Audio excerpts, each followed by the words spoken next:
as my eyes traveled up, I was looking at a police officer. He said, wat doen julle hier, which means, what are you doing here? This is not a beach for you. And pointed us to the sign, and the sign said, whites only.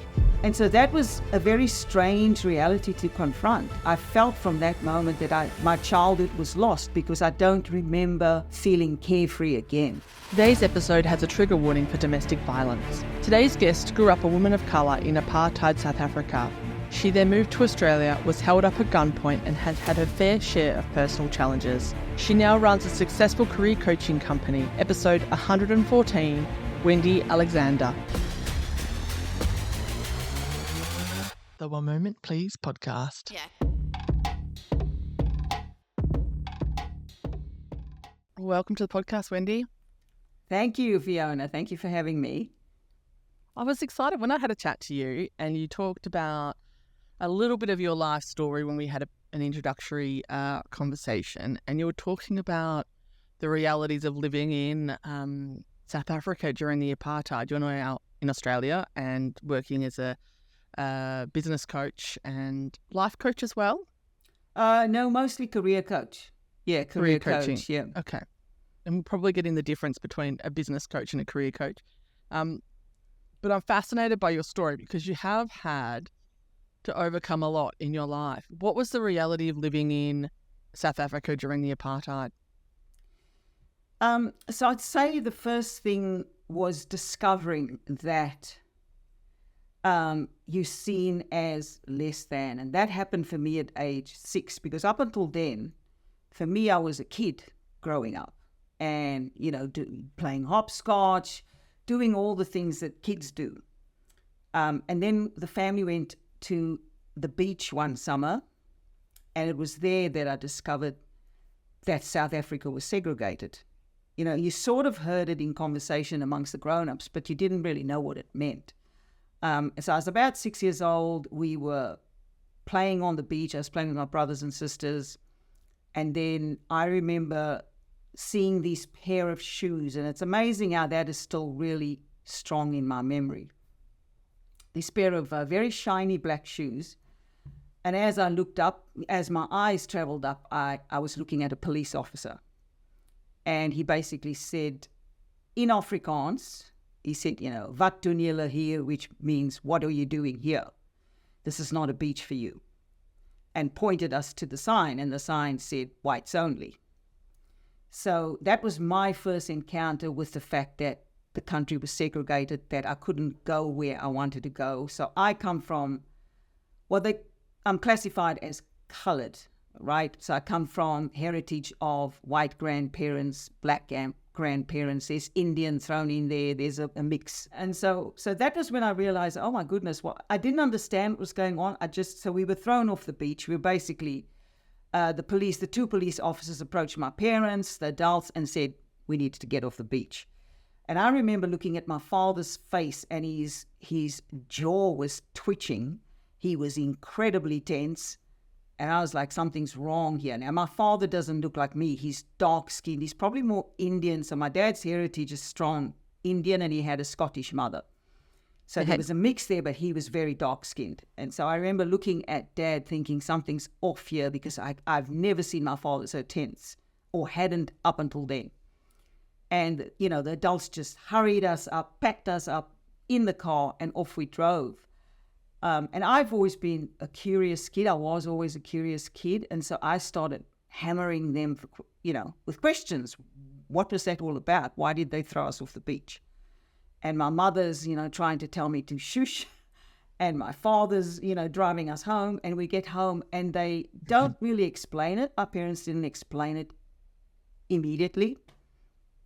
But it was from that moment I realized that there was something different going on in my country. And I think you lose all innocence then. The childhood innocence is lost, because then you notice it everywhere. Once you know about it, once you start seeing the signs everywhere. See, I was young, I was 6 years old, so I hadn't even traveled on the public transport at that stage.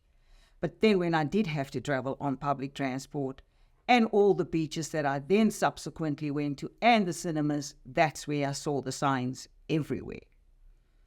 So whites were allowed even on the train. So the white carriages were sort of up the front end of the train, and then there would be the carriage for colored people and then the carriage for black people. And black people are the tribal people of the land, you know. And so that was a very strange reality to confront.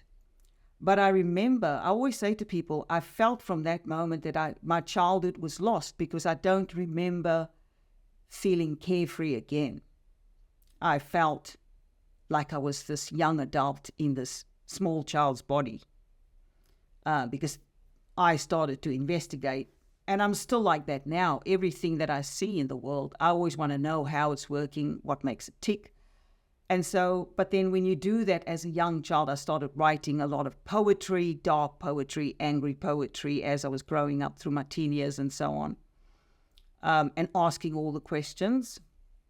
And then I started to want to become involved.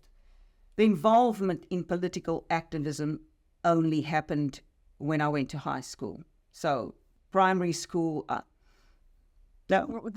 the beach situation, obviously seeing your dad so angry and tense, and rightfully so, is obviously an image that sticks in your mind as a child.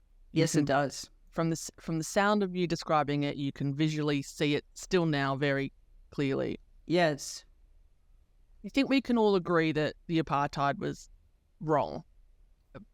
Given the threat of violence that, and I'm going to be clumsy with my language here, so please excuse me if I say something that's I don't mean to offend. But given the threat of violence that blacks had if they were going into white areas, why did your parents decide to go to the beach in a white-only situation? Was it a form of silent protest in regards to we want to go here? Or is that sort of your first taste? No, we actually didn't know that particular beach was a whites-only beach. So we had gone down to visit some friends who lived in an area near an area called Gordon's Bay. And Gordon's Bay used to be one of the very few, I suppose, almost like remote type of beaches and quite open. So we had gone down to this farm to visit our friends and family, and all of us went down to the beach that day. And so we thought that was a safe beach to go to, and hadn't seen the signs, and it was fairly abandoned, actually. There weren't many people on the beach that day, if I recall. And so we just thought, oh, well, this is a good one. Let's stop here and have a picnic and run in the waves and build the sandcastles, whatever it was we were doing. So I think it was, because I remember afterwards them talking about the fact that the adults talking about the fact that they hadn't realized that was a whites-only beach. And so that was the other thing in South Africa. Not every place was marked with a sign. So there were times that you didn't know, you weren't supposed to be there. Similarly, even if you went to some cinemas and things, I became very aware very quickly that I had to always look out for signs. Yeah, but you don't, when you're 6 years old, you're not looking out for signs. And certainly the adults at that particular time, when they went to the beach, they weren't looking out for signs. And I know in some cases there was absolute protest about it. So people would defy the signs, But for the most part, I would say some of the damage that came emotionally and perhaps even psychologically was the fact that most of us accepted that status quo. Yeah. We actually accepted what was going on in the country. Now, there would be waves of protest and waves of civil unrest from time to time, but the police force, the armies, always overpowered those protests. So you had, at certain points, there was one of the biggest protests that happened that's well known is when the young children protested the teaching of the Afrikaans language in schools. This was in the Black African schools. And that led to a massacre of young children. Police opened fire and these kids were killed. I mean, it's well known in South African history. It is still marked to this day on the 16th of June.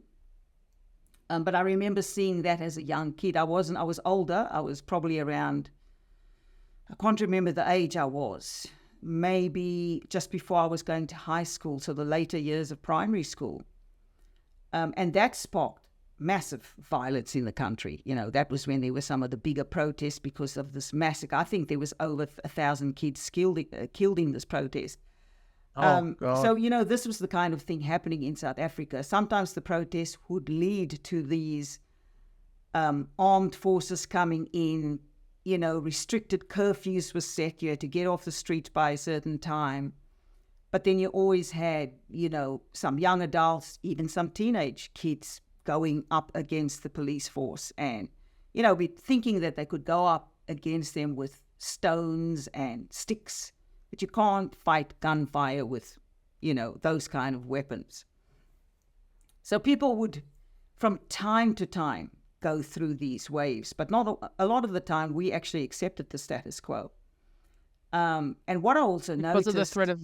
Because of the threat of violence? Because of the threat of violence, imprisonment. I know a few people who were imprisoned during that time, both men and women, really, very prominent activists were imprisoned. Some of them were killed in prison. If you ever look at the movie called Cry Freedom, it's the story of Stephen Biko's life, who was one of the most prominent activists during that time of apartheid, and he was murdered in prison, because he was rallying the troops and the people were starting to eventually, I suppose, uprise against the government.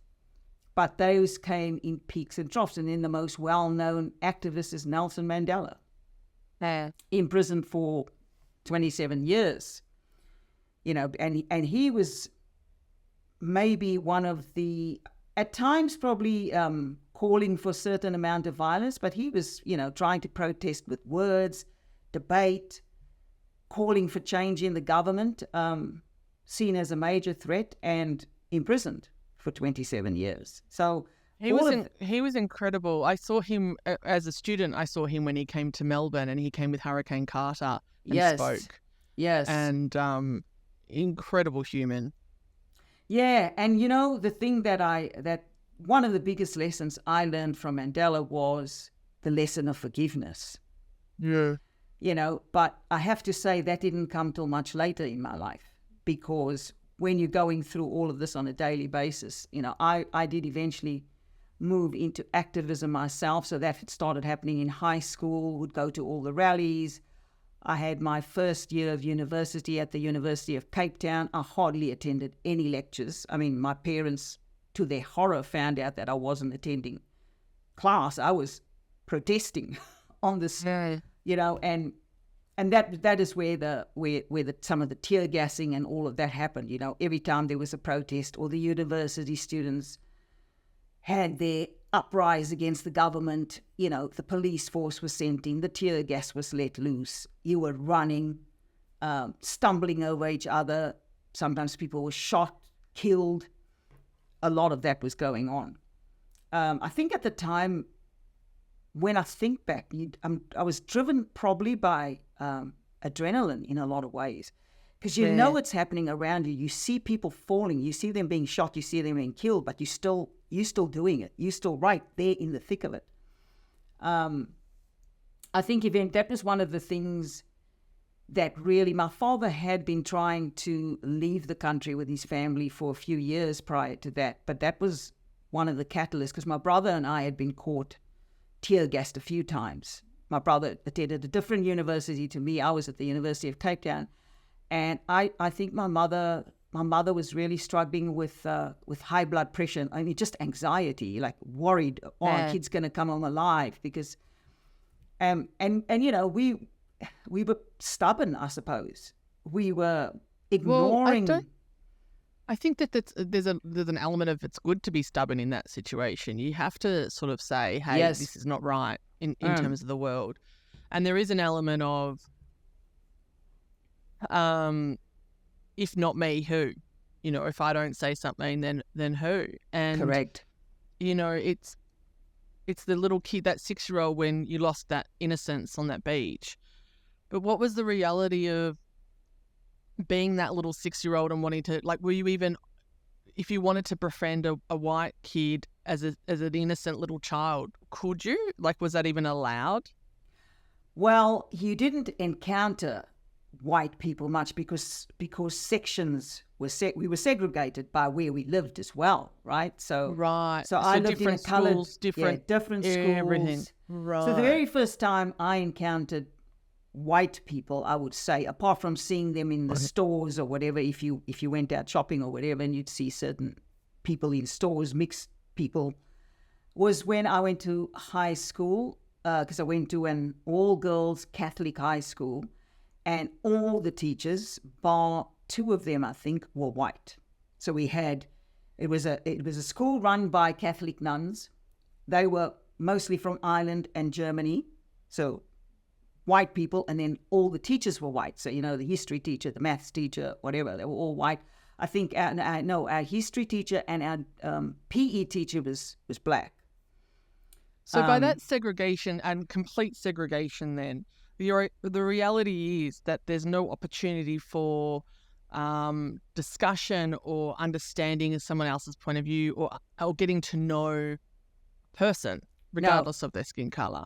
Yeah. No, and then so high school was where I encountered the white teachers. We didn't go to school with white kids, so all the kids in the high school were colored, taught by white teachers. And then the first time I encountered people my age that were white was at university, my very first year at uni, and that in itself was a challenge because, UCT was one of the few mixed race universities, probably one of the most prominent universities in South Africa.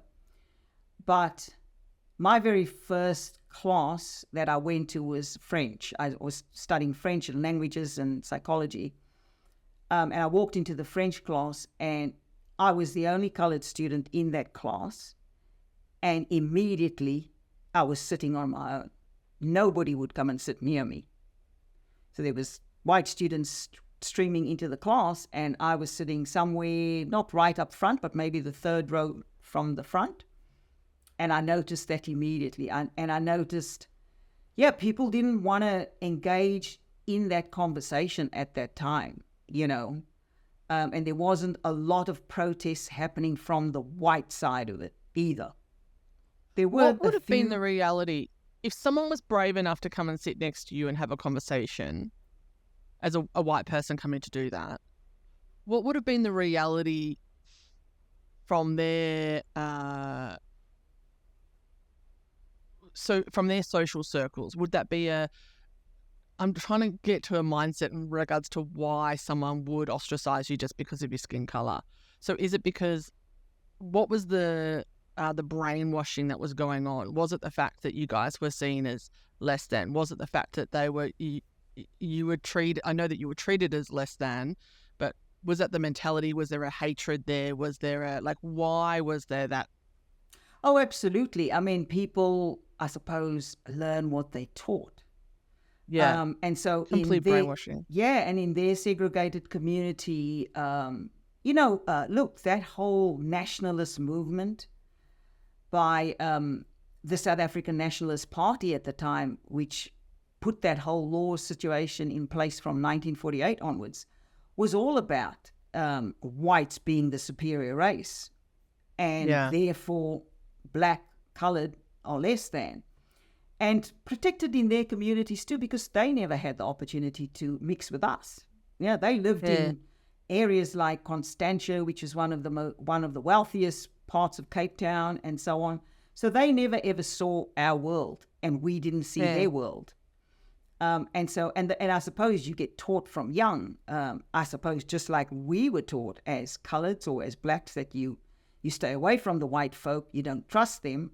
They probably taught the same thing, but they taught that with the privilege that they have and the benefits that they have of being in a society where the whites are white as might, right? They had the power, they had the social standing, they had the jobs, they had the money. And so my first experience at the University of Cape Town in my very first class was was very strange. And then I went on to I studied English and psychology. And so when I was in the psychology class, I probably encountered a little more friendliness. Maybe there were two people who weren't afraid to come sit either side of me. In English, my English class, English literature I was doing at the time, there were a lot of colored students in that class. So I wasn't as isolated. I didn't feel as isolated. I wasn't like the only one in the class. So that was a lot more friendlier, but also that was I have to say we didn't do a lot of our English classes in that first 6 months because we were on the university steps. We were attending the rallies. That was the group that I knew that was attending the rallies was me. So it was a hostile environment going to uni in that first year. And I only did 1 year of uni at UCT because we migrated the next year to Australia. So I left that behind. So you migrated because of your activism was starting to ramp up and the violence was getting a bit too much for your mum to deal with. You mentioned a moment ago that you were protesting and you got tear gas and you were seeing people getting shot sort of around you. Walk me through a scenario where you were in that situation. What was the reality of attending those protests?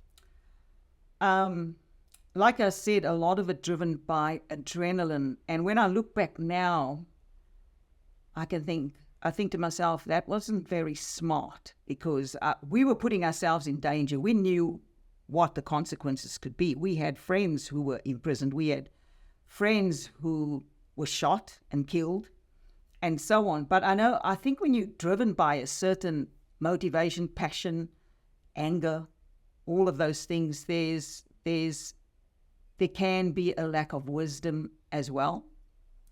Because I've often looked at people like Mahatma Gandhi and such who protested in very different ways, very strong, passive protest. And I think, I think it was Gandhi who even said, what good is it to the freedom fighter if there's death all around you? You're losing people. How do you continue the cause when you're losing leaders and so on? And so I did eventually change my stance on being so active in the movement. And it doesn't mean I stopped being an activist, but I started to try and figure out how can I get to the point of having conversations and actually seeing if I could educate and influence mindset. Now, that didn't pass for me in South Africa because I left the country. I left the country when I was 20 years old. 20, and came to Australia. And that was a whole other set of challenges to deal with because suddenly I'm dealing with a country that I can go anywhere I want to.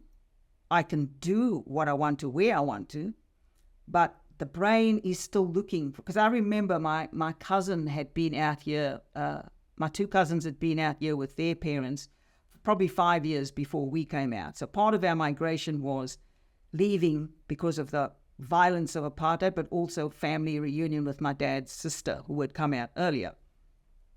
And I remember going into the city one time with my cousin, and I'm looking around for the trains that says where I can get on.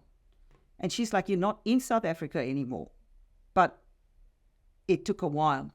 It took a while to release all that I'd grown up with because I was looking for signs. I was looking, where's the colored only cinema? Where's the, and when I think back now, I think, wow, what a way to live, to come to a country that doesn't have that and still be looking for it.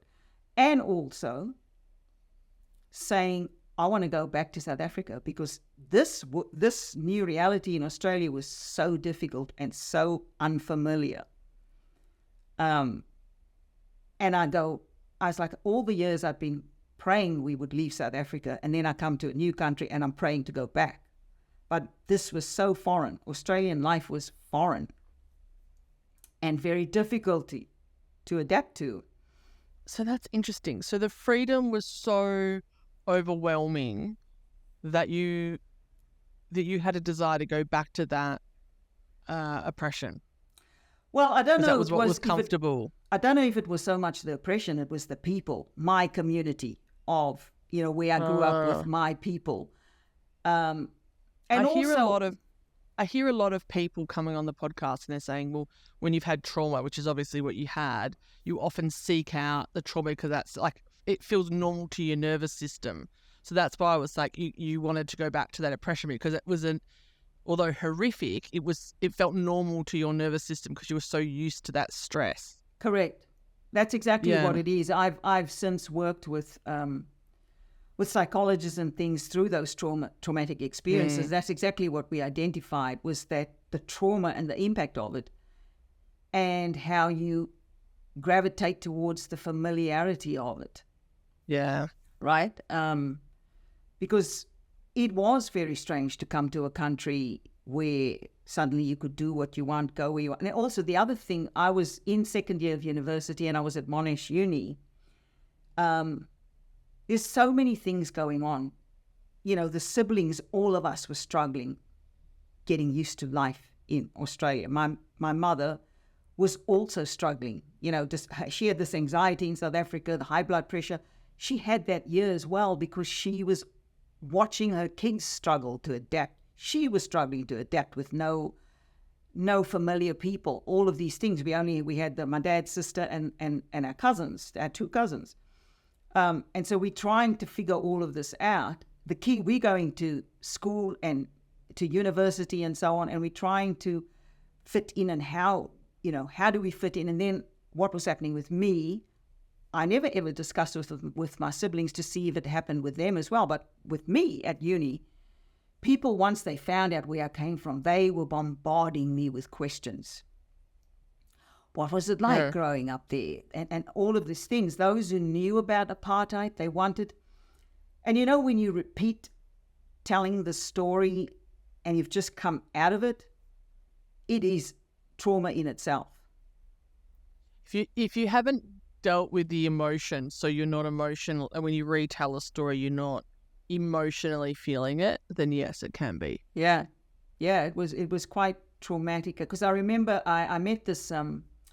I was doing Spanish class, I think, in my second year of university, and I met this young Spanish guy, and he was my practice partner when we did the practice speaking the language, and he took me out to a movie one time. Him and a few others, we all went out to and the movie we went to see that time was Cry Freedom, and it was about Biko's life and all of, and I was crying. I was sobbing. The guy didn't know what to do with me. The people around me, they're like, oh my God. And he was apologizing because he didn't know what the movie was about. But he was also quite interested in activism, and he knew it was about the life of an activist. He didn't know it was about the life of a South African activist who I knew.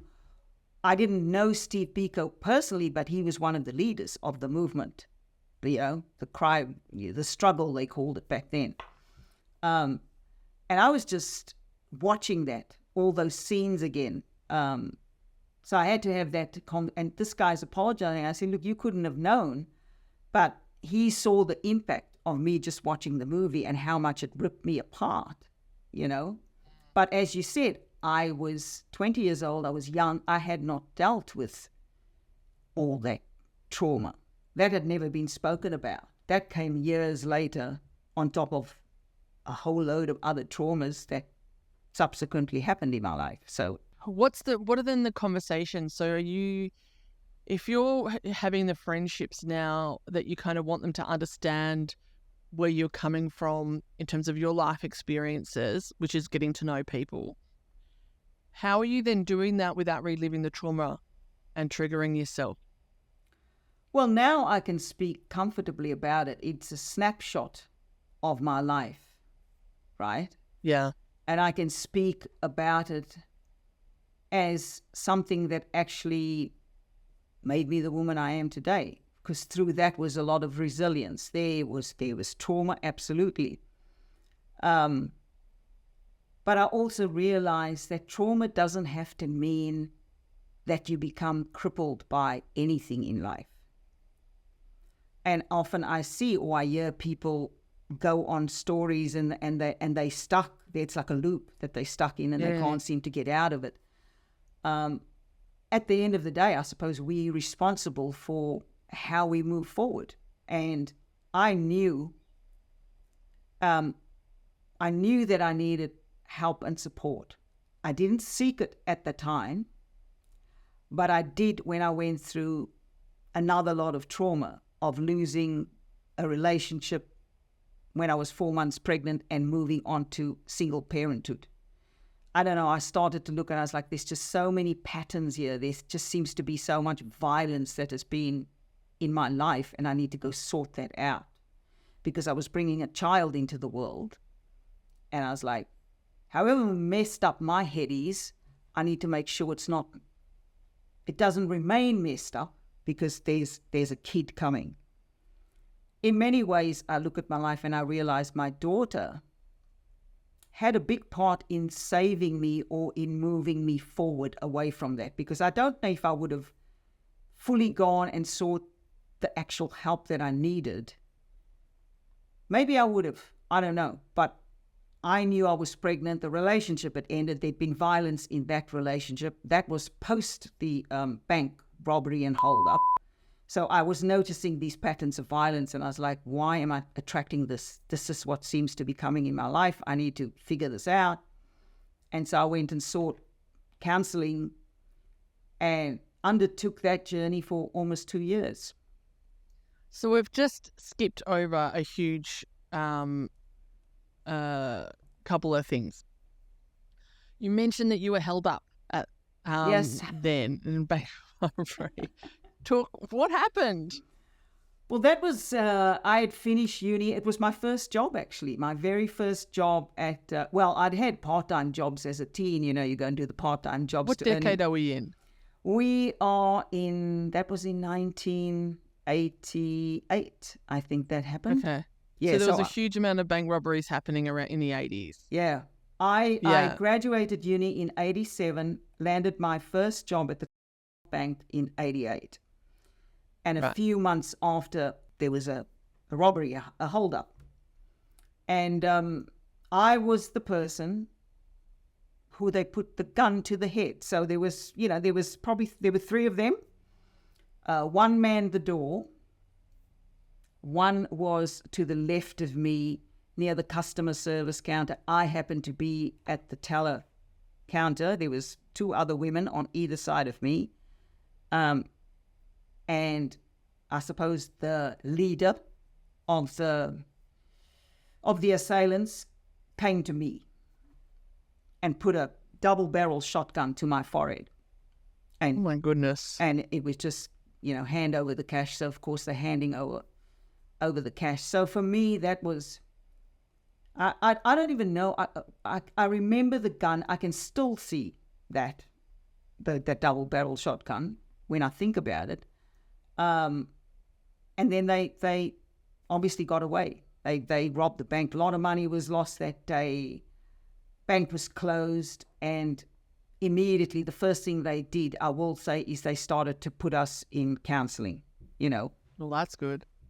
That's good considering in the 80s it wasn't really a it wasn't mainstream thing to do. Yeah. Yeah, they did. So the girl that was next to me, the guy, I will say, there was another teller. He was a guy. He didn't actually take them up on the counselling, and I don't know why. But, my female colleague and I took the counselling and started to work our way through that. But that was, that was months of it. And I remember I didn't sleep for a long time, because every time I closed my eyes, that's what I saw. And that then, led me on to, I had my relationship. There was things I remember being quite, I don't know, it felt like I was kind of just floating through life. You're floating through with no real purpose. All the dreams that I had, I started to slowly, in my mind, I always wanted to be a novelist and a writer. But once I worked at the bank, I did leave the bank soon after that. I will say I left the bank. I went to another bank, but it was in a completely different role, a role came up around customer service and EFT help center service. So I was in a role where I was not customer facing, where I was never ever going to be exposed to another bank robber. So it was a help center. You worked your shift work, and I did that role for a number of years. But I deliberately chose a role that meant I was never going to be facing any kind of threat in that way.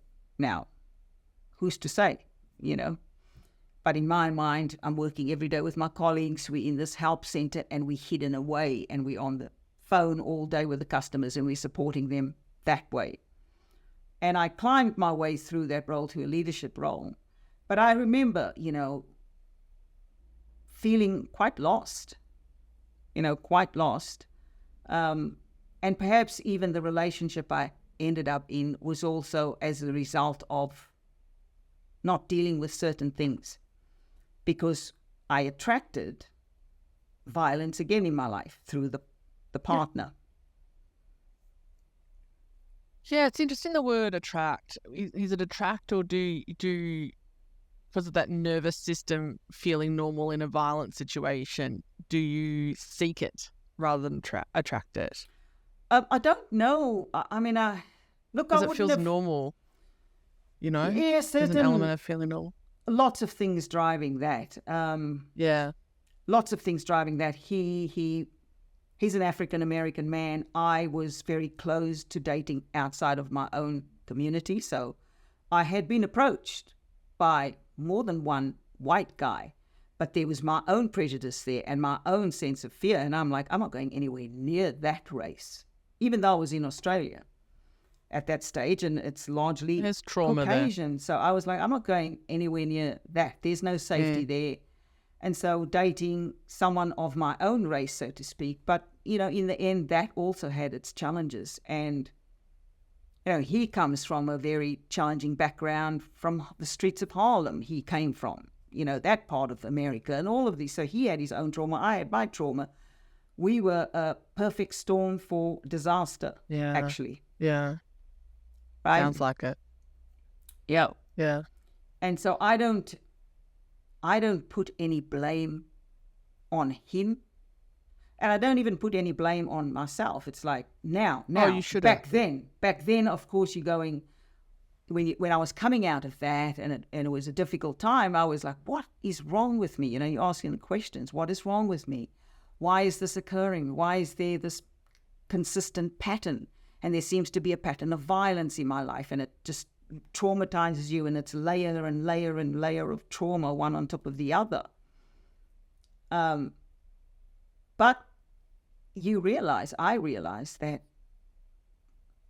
undealt with trauma will continue to stack, right? It will stack. And so it was through that first sort of layer of counseling with the bank robbery, and then the next layer of counseling when my relationship ended, that I started to see that there was just quite a bit there that needed to be dealt with. And I knew it wasn't going to be a once and done journey. It is recognizing when it's there, and then going, okay, I need to go back. I need to go and have another few more sessions, or trauma's here, or I've got to write my way. I've got to acknowledge it and understand, but also not let it drive my life. That was the big thing. One of the, before I ask that question, let me ask you this. Was it the therapy that helped you let go of the anger? Yes, therapy, but also, for me, it's so interesting. And I think a lot of women might be able to relate to this. Sometimes what you prepared to do for your child or children, you haven't even begun to do for yourself. And that is, motherhood was one of the biggest changes for me. There was such a love for my daughter from the moment I conceived her, and I recognized my relationship had to end, because that was an up and down, violent relationship. And I was like, there's no way I'm raising this child in this relationship. So that was the courage, her impending birth gave me, and I left. And then I started the journey of, I need to sort out what's going on with me. Why has this showed up again in my life, this pattern of violence? I knew that I wanted my daughter to have a gentle and a peaceful life. Maybe because I knew what not having that was like. Yeah.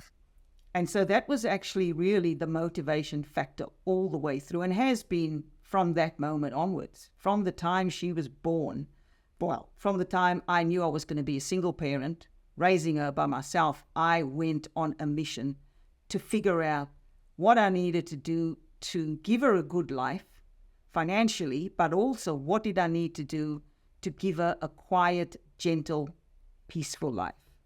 So those were the two big things that motivated me and set me on the path that led me to here. It was really about showing her. I just didn't want that for her. A lot of the people that I interview, there's a turning point and they decide that there's a higher purpose or a lot of it. But I've often sat here, racked my brain in regards to why people succeed and overcome tragedy and adversity and while others don't. And a lot of the guests make the decision not to become a victim and not to be stuck in whatever event happened, which is what happened with you. You made that decision and worked through it. You worked your way up quite significantly in the corporate world and in often very male-dominated industries. So I commend you for that. When was it that you wanted to start doing the career coaching? And what is the difference between career coaching and business coaching and life coaching? So for me, the decision also came. So when that relationship ended and I was about to go on maternity leave, I'd lost the house. I'd worked two or three jobs to get the house with my partner. He walked away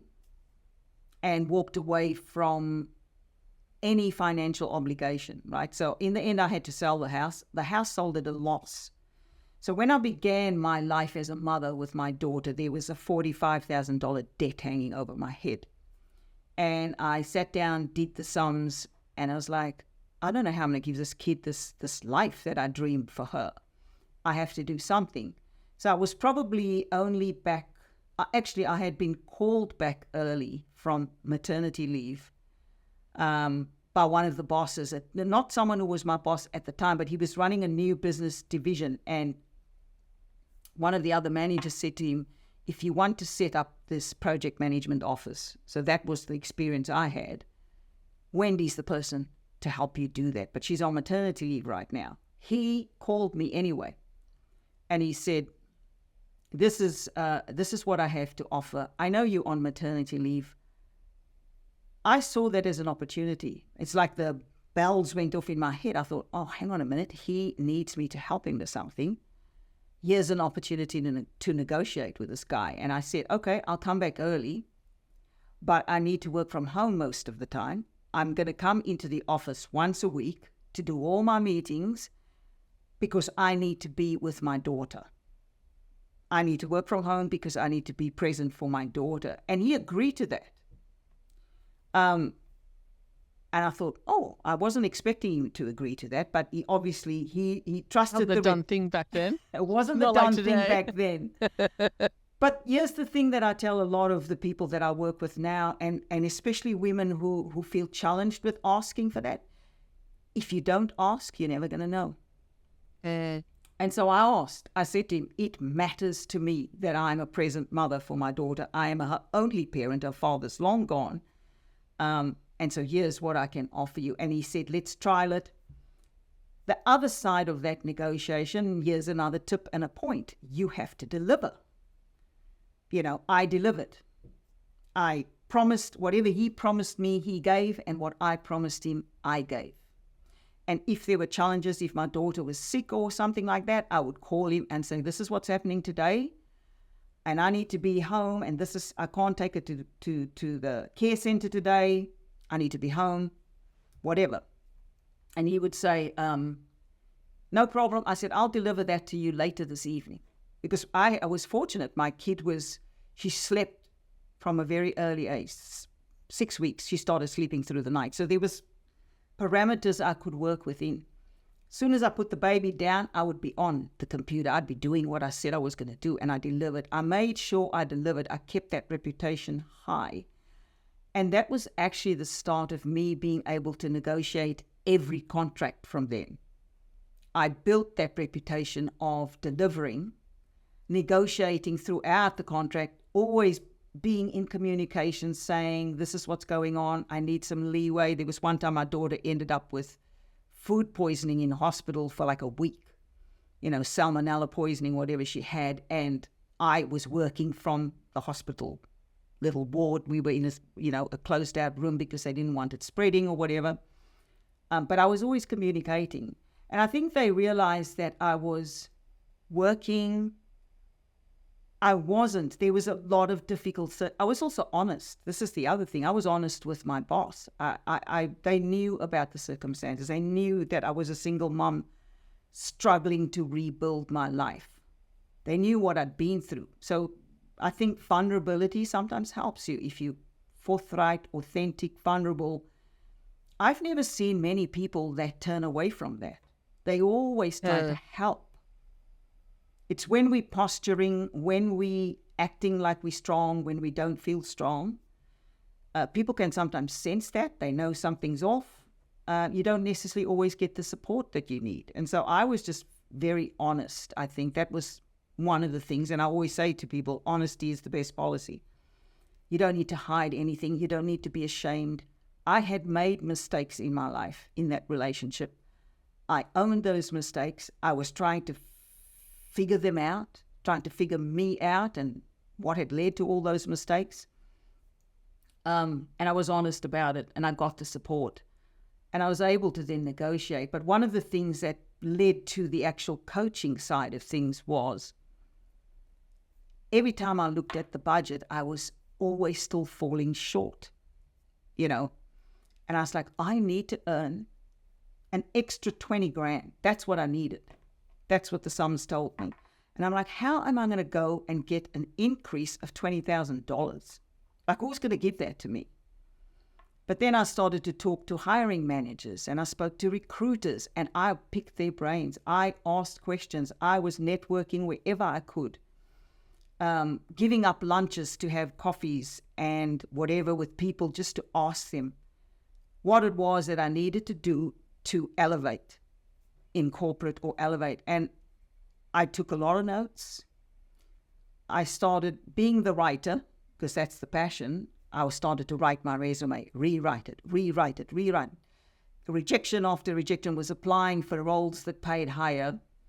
Rejection, but just kept refining, And it was, I don't know, on the gazillionth attempt when finally someone gave me a shot. So I was leaving my current company. I was applying for contract roles and had an interview, practiced with recruiting, people who were great, who were willing to help me.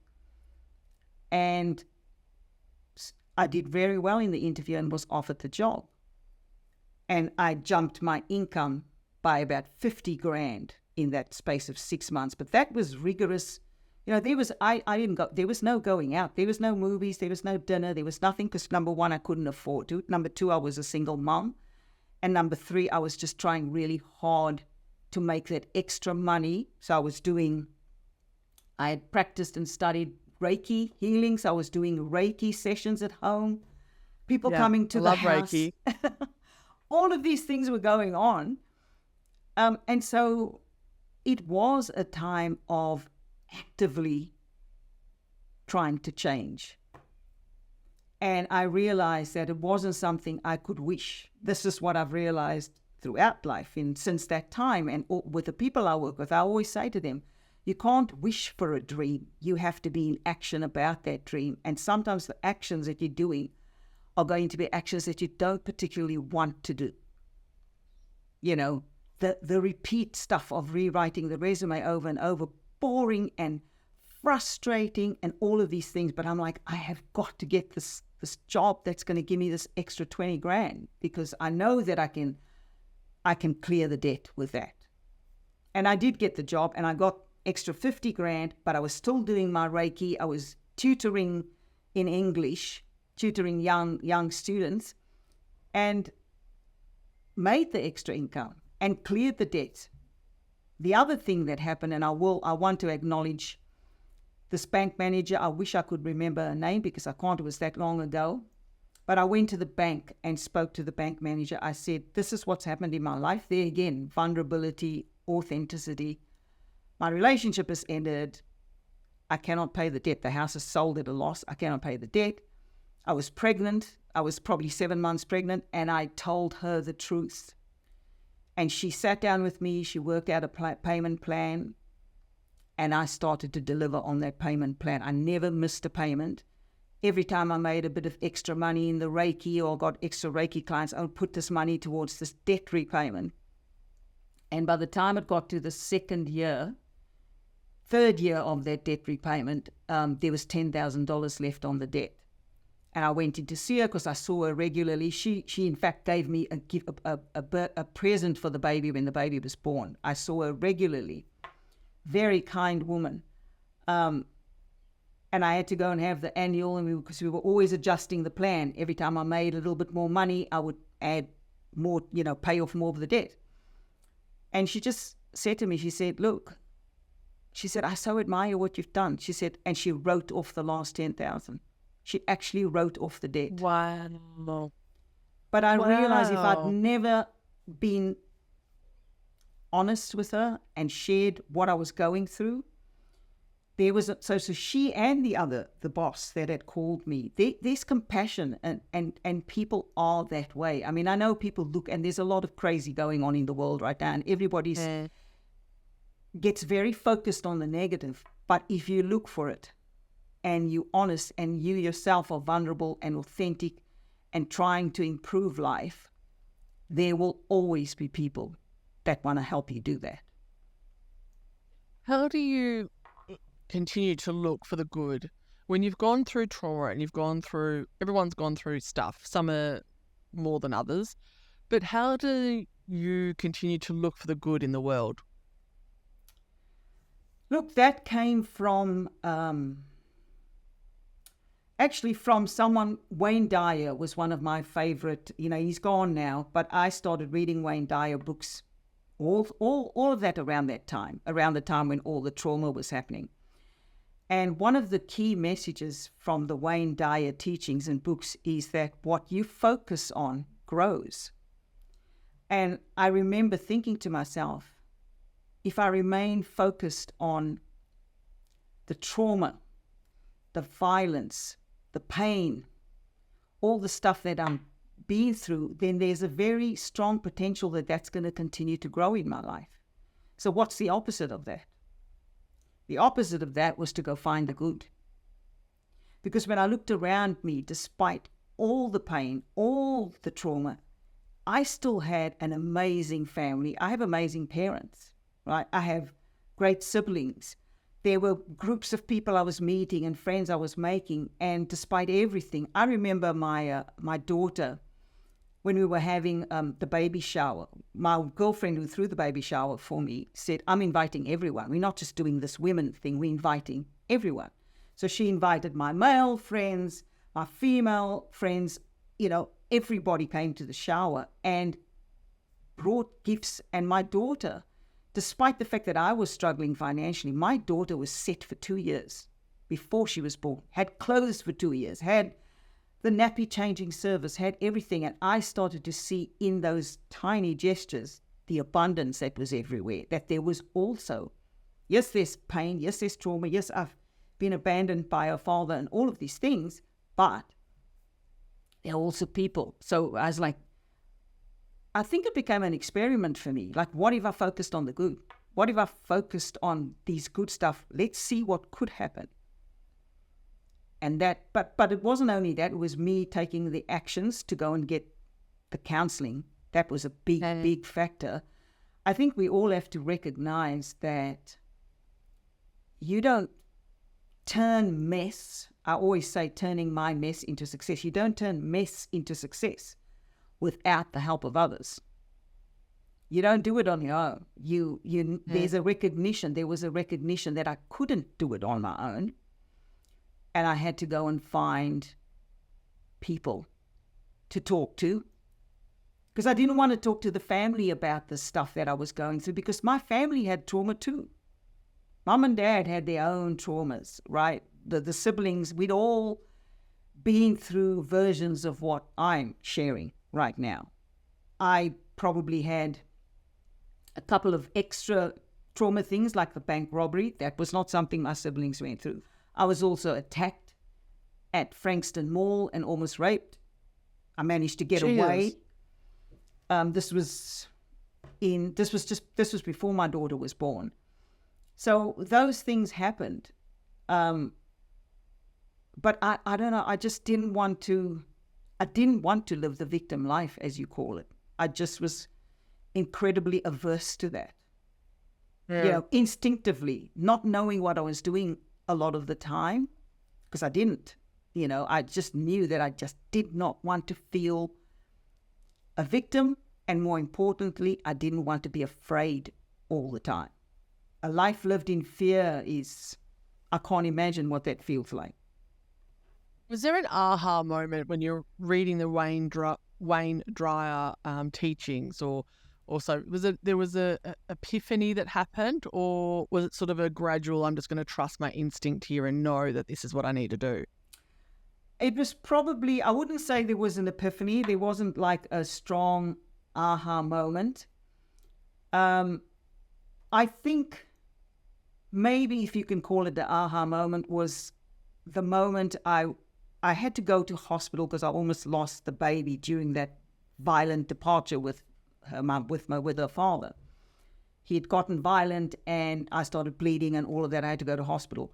And I remember the nurse or whoever was looking after me, they said, I can see the sex of the baby. Do you want to know? And I said, it's a girl, isn't it? I don't know why I said that. I don't know how inside I knew that it was, but I just said, it's a girl, isn't it? And she said, yes. And that for me was a moment. I was like, I have to protect this daughter of mine. I'm a woman that's been through all of this violent stuff. And in my mind, it's like, I have to protect her. I have to give her a safe, happy, serene, peaceful life. That became incredibly important to me. And she was still in the womb. That was at about 5-6 months. That was the decision. And after that, it drove everything else that I did. That was when I went and booked myself into counseling. And then when she was born and I started to do the budget and the numbers, and I was like, my God, I don't know how I'm going to afford to give this child this life that I want to give her. I need this much money to do it.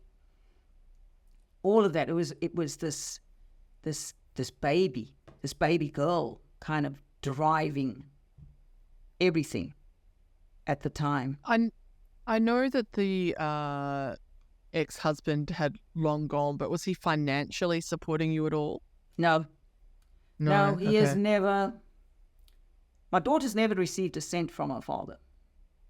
It was me. It was on me, and I knew it was on me. The moment that I found out I was pregnant and we were going through tumultuous times then already, I knew that I was going to be raising the... In fact, I remember saying to my mother, because my parents knew the relationship was up and down, I remember saying to my mother, it was the Easter Saturday of 1997 when I found out I was pregnant, and I said, you know what, Mum? I'm going one more round with this guy, and if he stuffs up, anything else goes wrong in this relationship, I'm out of here.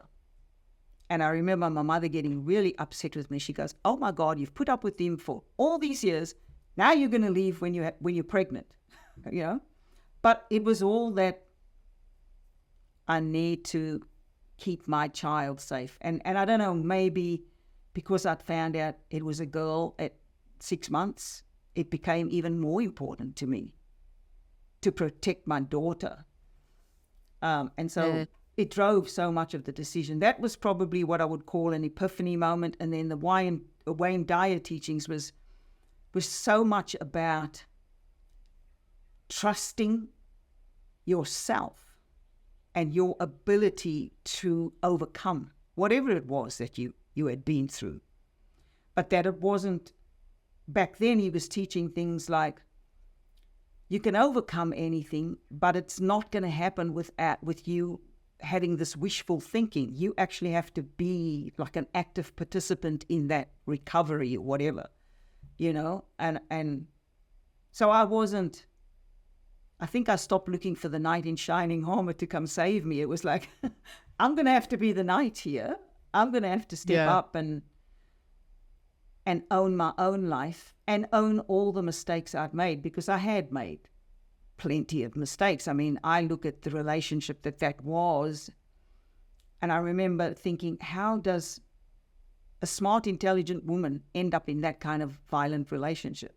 But I'm not the only one that's ever done it. It's happened to many women, and it's a humbling experience, and men too. It's a humbling experience when you realize that you somehow didn't choose to get out of it.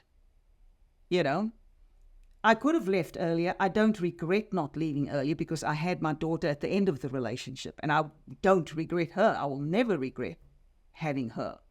So, and I've said that to her, because when she's learned, I never ever told her, but as she's older now, she's 27 years old now, she's asked me questions. Why did you stay, Mum? She's learned about that relationship through her grandparents and others around. And I said, well, I could never regret having you. So that was part of the journey. I was supposed to go through that. It made me stronger, and I was supposed to have you. I was supposed to be your mum. So it's sometimes there needs to be that catalyst in life to push us to achieve our potential and get out of situations that we need to. And she certainly sounds like she was that for you. Yeah. You built the coaching business to help you financially. How did you go out and get the clients? Like, where were you finding your clients from? So the business started, I suppose, temporarily, very soon after I landed that job that gave me that 50 grand increase. Because the people around me, the family, the friends, the colleagues around me, a lot of them knew my story. They knew where I'd come from. They knew what I'd been through with that relationship, what I'd gone through, and I was a single mom raising a kid by myself. They knew about it, and they started to see me climb. So they came for help. People came and asked, how did you do that? How did you land that job that gave you that catapulted me in the career space? And I said, well, this is what I do. This is the system that I've now created for myself. This is how I write my resumes. This is how I do my cover letters. LinkedIn wasn't that big then. It was only sort of starting. But I was starting to get familiar with LinkedIn and all that. I said, this is what I'm doing. I said, and this is how I practice for interviews when I have to go for an interview, if I want another job or whatever. And I just started to teach people my framework. A lot of them came to me to do the writing. So they didn't, I'm a wordsmith. I love words. I like to write. And so people were like, I can't write like that. So I would pull the information out of them. I'd sit down with them, pull their information, pull their professional story, pull their personal story, and would write their documents for them. And that's how it started. I was helping friends and family, and then the friends and family would send their colleagues and this one and that one. That's how the business started. Very part-time for 15 years, because I was still working the corporate job. I was full-time in corporate, and I was doing my coaching, career coaching and resume writing part-time, very part-time. And then it was probably 4 or 5 years ago. This is when I hit the next big challenge, which was midlife and menopause. And I was like, I don't want to do corporate anymore because that brought its own level of stress, the change in the body. One of my major symptoms was insomnia. So that started to really affect me. I felt really stressed.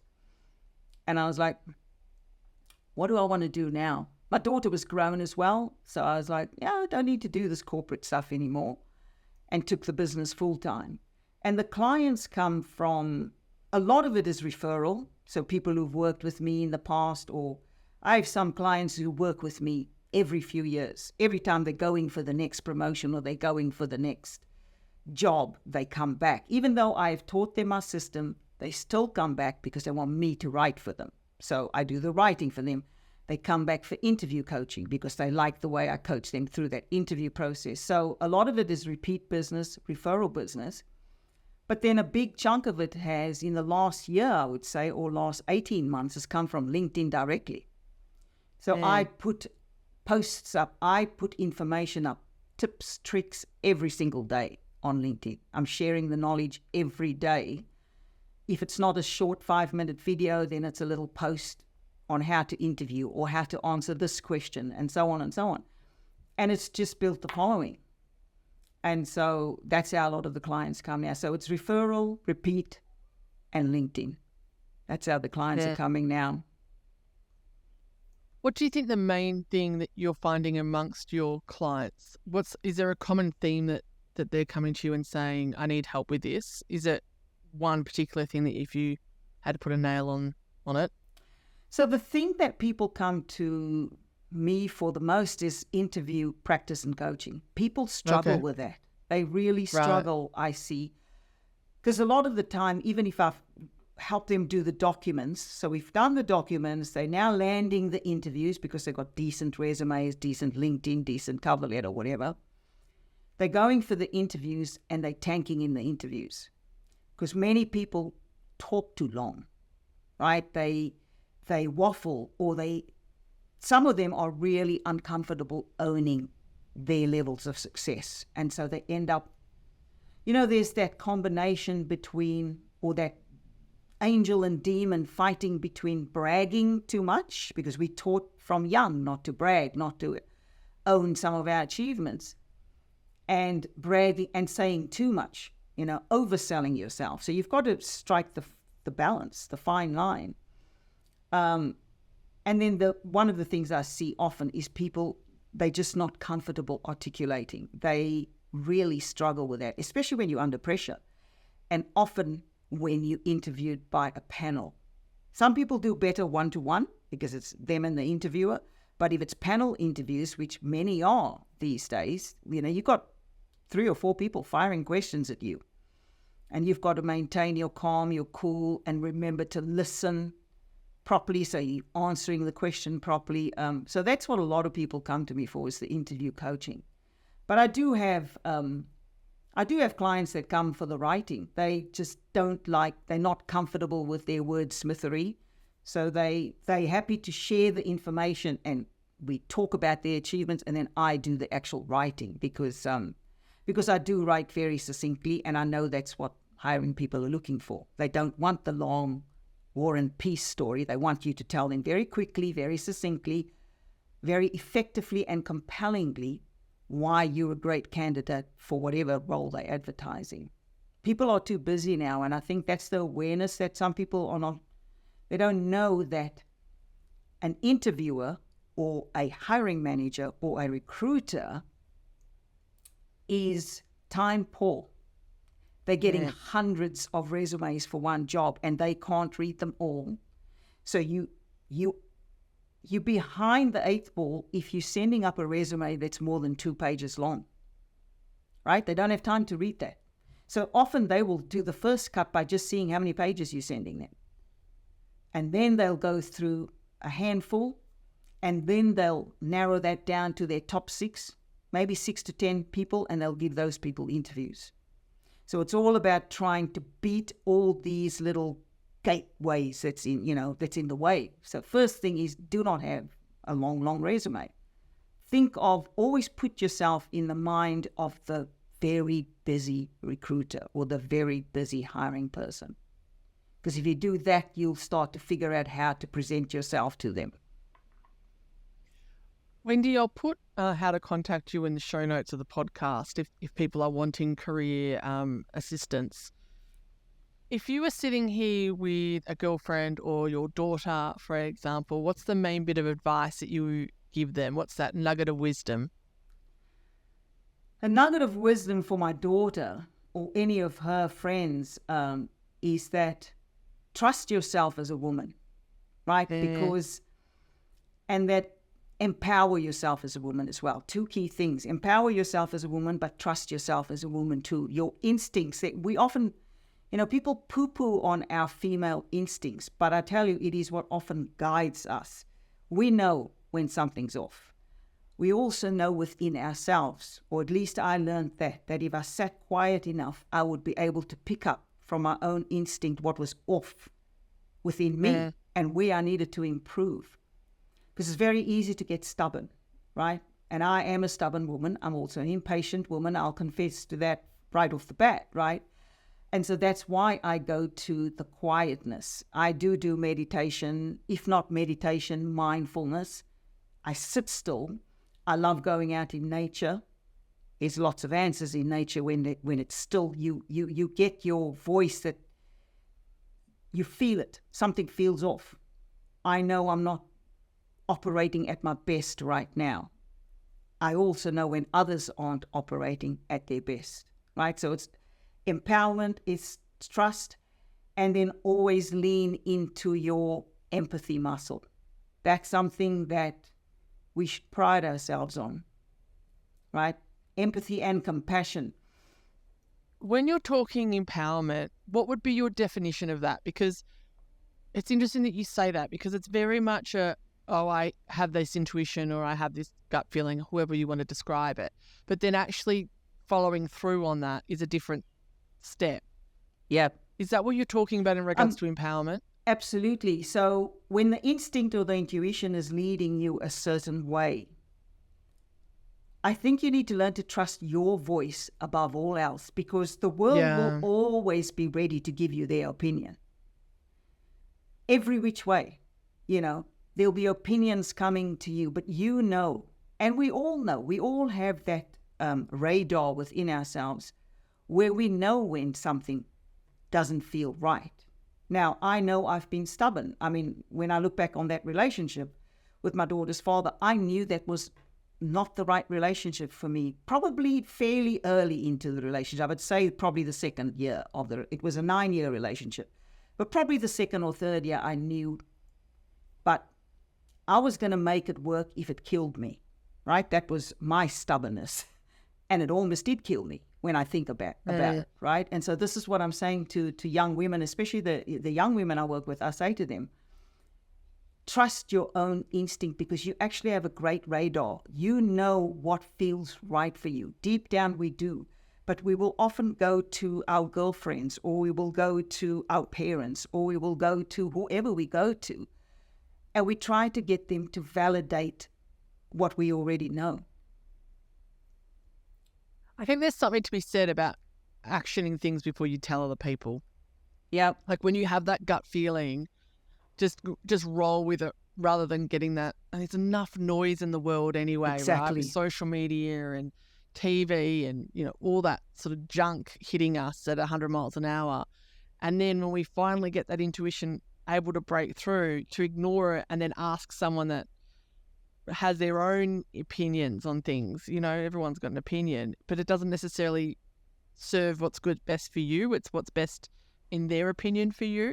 Yep. And I think that's a hard thing to do, to not, because everyone wants that social acceptance, right? So let's check with them, my social circle first, to make sure they're going to accept my decision. Yeah. Rather than saying, I'm just going to act on this, and then if they really love me, then they'll accept it. Yeah.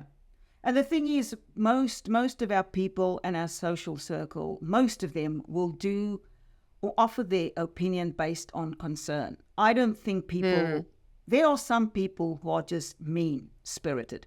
And if you're going for a goal that you're trying to succeed in and they have that envy thing, they're going to give you that negative opinion. They're going to try and dissuade you from something, right? But that's not most people. Most people want to see you thrive. They want to see you safe. They want to see you happy. And often they're going to base their input on that. But sometimes what is safe for my mother, for example, or my father might not necessarily be the safest thing for me. I mean, I'm going to be facing that dilemma. My daughter's wanting to go off to the UK. As a mother who loves her so much, I want to hold her close. But I also know that she's going to probably get her best growth flying out into the world and going to another country and figuring it out. Right? And so I'm encouraging her. I'm saying to her, I said to her, go. I said, I'm going to miss you, but go. Now's the time to do it. Cutting those apron strings. Yeah, go and do it. Go and flap your wings and see the world and see where you land in the world and what matters. I said, I am a WhatsApp call away. If you need my advice, if you need to talk to me, get on the WhatsApp. You can see me, whatever. We can talk. I said, I love traveling, you know that. I said, I'm on a plane if I want to come out and see you or whatever. But go and find yourself in the world. You know, you're not going to know until you fly away from the safe shores. You're not going to know what you're really made of. Because while you're in the safety haven of mummy and daddy and whoever, and grandpa and grandma, you know, there is that safety. You got to put yourself out there and actually go and see the world. I think traveling's a great thing. Oh, 100%. And growth happens when you're outside of your comfort zone. Absolutely.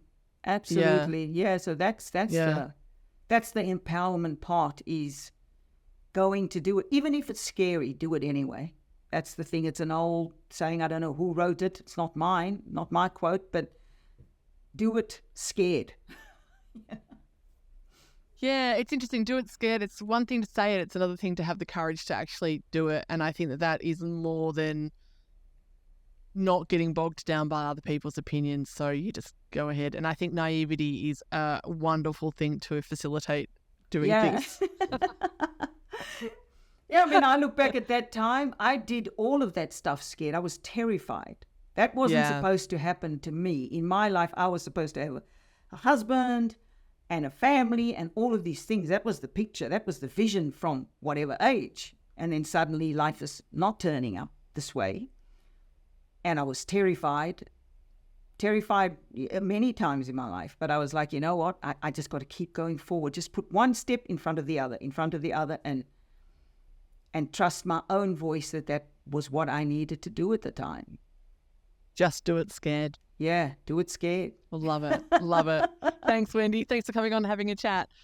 Pleasure. Wonderful to chat with you, Fiona. The One Moment Please podcast. Yeah.